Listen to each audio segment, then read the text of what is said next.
اعوذ باللہ من الشیطان الرجیم، بسم اللہ الرحمن الرحیم۔ رب یسر ولا تؤثر وتمم بالخیر، یا ایہا الذین آمنوا قولوا من طیبات، اے لوگو جو ایمان لائے ہو، کھاؤ من طیباتی پاکیزہ رزق، ما رزقناکم، اللہ تعالیٰ کہہ رہے ہیں جو ہم نے تم کو رزق دیا اس میں سے پاکیزہ کھاؤ، وشکرو، اور اس کے بعد کیا کرو، اللہ کا شکر ادا کرو، للہ، اللہ کا، ان کنتم، اگر تم ہو، ایاہو، خاص کس کی عبادت کرتے، تعبدون، عبادت اس اللہ کی کرتے ہو، تو رزق ملنے کے بعد تم نے کیا کرنا ہے، اللہ کا شکر ادا کرنا ہے اور حلال طیب رزق کھانا ہے۔ انما، بے شک، حرم علیکم المیتۃ، حرام کیا ہے تم پر اللہ تعالیٰ نے، میتۃ مردار، والدم، اور خون، ولحم الخنزیر، اور خنزیر کا گوشت، وما احل بہ لغیر اللہ، اور جو جانور غیر اللہ کے نام پر ذبح کیے جاتے ہیں وہ بھی حرام ہیں۔ آگے اللہ تعالیٰ فرما رہے ہیں، ذرا یہ توجہ سے آیت سننے والی ہے، فَمَنِ اسْتُرَّ، یہ اللہ تعالیٰ کہہ رہے ہیں اس شخص کے لیے بالکل حرام نہیں ہے، فَمَنِ اسْتُرَّ، جو بے بس ہو جاتا ہے، لاچار ہو جاتا ہے، اسے اتنی بھوک لگ جاتی ہے کہ اس کے بغیر اس کا گزارا نہیں ہوتا کہ اس میں حرام میں سے کچھ کھا لے۔ اللہ تعالیٰ نے اس کی بھی کچھ شرائط بتائی ہیں۔ کیا شرائط ہیں؟ کہ جو شخص مجبور کر دیا گیا ہو اس حال میں کہ وہ بغاوت کرنے والا نہ ہو، غیر باغن، علاوہ بغاوت کرنے کے، ولا عادن، اور نہ وہ حد سے زیادہ گزرنے والا ہو، فلا اسم، پھر اس کے لیے نہیں ہے گناہ، علیہ، اس شخص کے لیے جو مسترر ہو گیا، لاچار ہو گیا کہ اس میں سے پھر کچھ کھا لے جو اللہ تعالیٰ نے حرام کر دیا ہے۔ پھر اللہ تعالیٰ خود ہی بتا رہے ہیں، میری پیاری بہنوں توجہ سے یہ آیت دیکھیں کہ اللہ تعالیٰ، ان اللہ، بے شک اللہ تعالیٰ، غفور الرحیم، بخشنے والے اور رحیم، رحم کرنے والے ہیں۔ اے ایمان والو، جو پاک رزق ہم نے تمہیں دے رکھا ہے اس میں سے کھاؤ اور اللہ کا شکر ادا کرو، اگر تم خاص اسی کی عبادت کرتے ہو۔ اس نے تم پر مردار اور بہنے والا خون، خنزیر کا گوشت، اور جو جانور غیر اللہ کے نام پر ذبح کیے جاتے ہیں ان کو حرام کر دیا ہے، البتہ جو شخص مجبور کر دیا گیا اس حال میں کہ وہ بغاوت کرنے والا اور حد سے گزرنے والا نہ ہو اور وہ کچھ کھا لے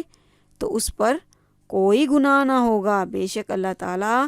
بڑا ہی بخشنے والا اور مہربان ہے۔ ان آیات مبارکہ میں اللہ تعالیٰ نے اہل ایمان سے خطاب فرماتے ہوئے حکم دیا ہے وہ نہ صرف پاک حلال رزق کھائیں بلکہ رزق ملنے پر اس کا شکر بھی ادا کریں۔ اللہ تعالیٰ نے حضرت موسیٰ علیہ السلام کے ذریعے اعلان فرمایا، اگر تم شکر کرو گے تو میں تمہیں اور زیادہ دوں گا، اور اگر تم ناشکری کرو گے تو بلا شبہ میرا عذاب بڑا سخت ہے۔ اسی لیے ہر مسلمان کا فرض ہے کہ اللہ تعالیٰ کی طرف سے ملنے والی نعمتوں پر ہر لمحہ، ہر جگہ اس کا شکر ادا کرتا رہے۔ امام قرطبی رحمۃ اللہ علیہ نے کسی شاعر کے 2 شعر نقل کیے اور وہ فرماتے ہیں، اس کا ترجمہ دیکھ لیں، اگر زمانے نے میرے ساتھ زیادتی کی ہے اور مجھے تکلیف پہنچائی ہے تو زمانے نے مجھے بہت سی خوشیاں بھی دی ہیں، دونوں ہی صورتوں میں میرا معاملہ ایک جیسا ہے، خوشیوں پر شکر کرتا ہوں اور تکالیف پر جو اس پر آتی ہیں ان پر صبر کرتا ہوں۔ آج کے پرفتن دور میں رزق حلال کا ملنا بہت بڑی نعمت ہے،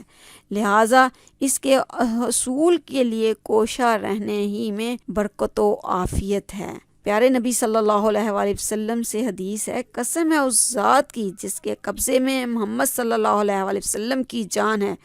جب کوئی آدمی اپنے پیٹ میں لقمہ حرام ڈالتا ہے تو 40 روز تک اس کی نماز قبول نہیں ہوتی، اور جس شخص کا جسم حرام اور سود سے پرورش پاتا ہے وہ اس لائق ہے کہ جہنم میں جائے، کیونکہ جہنم ہی اس کی زیادہ حقدار ہے۔ اس سے معلوم ہوا کہ عبادت کی قبولیت کے لیے حلال رزق جو ہے وہ شرط ہے، اسی لیے مومنوں کو حکم ملا کہ حلال کھاؤ اور اللہ تعالیٰ کا شکر ادا کرتے رہو۔ امت محمدیہ کو الجھاؤ سے بچانے کے لیے اللہ تعالیٰ نے ان 4 چیزوں کو خاص طور پر ذکر فرما دیا۔ مجبوری کی حالت کے علاوہ ان کو کھانا پینا حرام ہے، اور حلال جانور جو طبعی موت مر جائے، پہاڑی سے گرنے یا سینگ لگنے پر یا گلا دبائے جانے سے موت واقع ہو جائے، شرعی طور پر اس کو مرنے سے پہلے ذبح نہ کیا جائے تو مسلمانوں کے لیے اس کا کھانا حرام ہے، لیکن پانی کے جانوروں جیسے مچھلی وغیرہ کے بارے میں یہ حکم لاگو نہیں ہوگا، بلکہ اس کا کھانا جو ہے وہ حلال ہے۔ جس جانور کو ذبح کرتے ہوئے عمدن، یعنی جس جانور کو ذبح کرتے ہوئے جان بوجھ کر بسم اللہ چھوڑ دی جائے تو وہ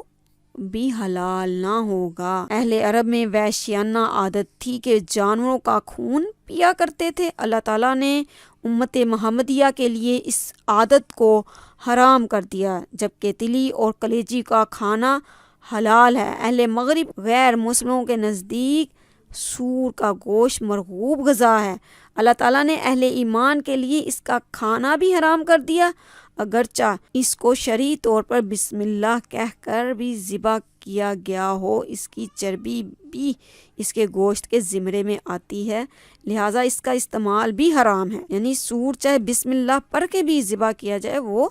حرام ہی ہے، حلال نہیں ہو سکتا۔ مذکورہ 3 چیزوں کے ساتھ ان حلال جانوروں کو کھانا بھی حرام کر دیا گیا ہے جن کو غیر اللہ کے نام پر ذبح کیا جائے۔ تفسیر ابن کثیر کی روایت ہے کہ حسن بصری رحمۃ اللہ علیہ سے پوچھا گیا کہ ایک عورت نے گڑیوں کی شادی رچائی اور ایک اونٹ ذبح کیا، کیا اس اونٹ کا گوشت کھایا جا سکتا ہے؟ انہوں نے فتویٰ دیا کہ اس کا گوشت نہ کھایا جائے کیونکہ وہ بت کے لیے ذبح کیا گیا ہے۔ رحیم و کریم نے لاچار اور مجبور انسان کو موت سے بچنے کے لیے حرام غذا کھانے کی محدود اجازت بھی دے دی۔ کسی انسان پر ایسا وقت آتا ہے کہ اپنی تمام تر کوششوں کے باوجود حلال رزق حاصل نہیں کر پاتا، تو اس کو حسب ضرورت حرام اور ممنوع کے استعمال کی اجازت دینے کے لیے شرط بھی اللہ تعالیٰ نے عائد کر دی کہ ان اشیاء میں رغبت رکھنے یا زیادتی کرنے کا رجحان نہ رکھتا ہو۔ اس سے پتہ چلتا ہے کہ انسانی زندگی کی اہمیت اللہ تعالیٰ کے نزدیک بہت زیادہ ہے۔ اللہ تعالیٰ کو یہ پسند نہیں ہے کہ اس کی مخلوق بھوک اور پیاس سے مجبوری کی حالت میں زندگی سے ہاتھ دھو بیٹھے، لیکن جو لوگ خود ہی اپنے مسلمان بھائیوں کا خون بہاتے ہیں یا بہانے میں مدد اور تعاون کرتے ہیں، کل اللہ کے ہاں کیا جواب دیں گے۔ اللہ سے دعا ہے کہ اللہ تعالیٰ ہمیں حلال رزق کھانے اور حرام سے بچنے کی توفیق عطا فرمائے۔ ربنا تقبل منا انک انت السمیع العلیم وتب علینا انک انت التواب الرحیم۔